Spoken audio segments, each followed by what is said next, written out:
Bonjour à tous, nous sommes le 11 avril. Je vais vous proposer une stratégie pour le pilotage de votre troisième apport d'azote. Aujourd'hui, avec l'avancée des stades, nous nous approchons où certaines parcelles sont déjà au stade de nœud. Donc il est temps de faire un point sur l'état de nutrition azotée de certaines de vos parcelles. Pour cela, nous avons aujourd'hui sur le terrain deux situations distinctes en fonction du positionnement du dernier apport d'azote. Des parcelles se trouvent avec des apports qui datent de moins de 2 semaines, avec des doses complémentaires qui ont été appliquées entre 30 et 40 unités.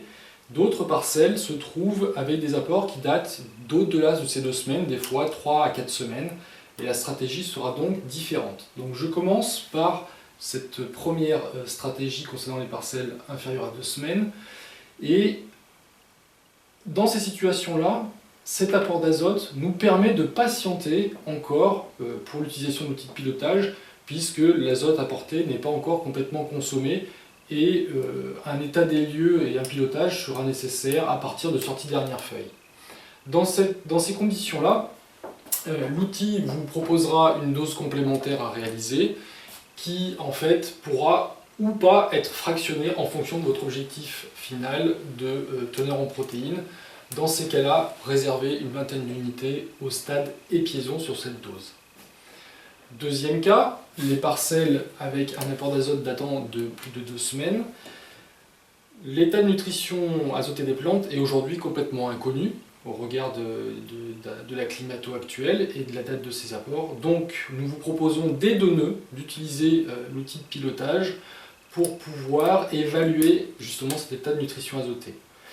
L'outil vous proposera plusieurs stratégies. Soit la plante est correctement alimentée et vous reviendrez utiliser l'outil à partir de la sortie dernière feuille. Soit l'outil détecte en fait une nutrition azotée un petit peu déficiente et il vous proposera deux types de fractionnement. Éventuellement un apport immédiat à partir de 2 nœuds et un reliquat à apporter, donc là à gonflement et piaison, toujours en fonction de votre objectif protéine. Soit il considérera que la plante est correctement alimentée, auquel cas il vous fera déclencher un reliquat d'azote, d'apport d'azote de 30 à 40 unités à sortie dernière feuille.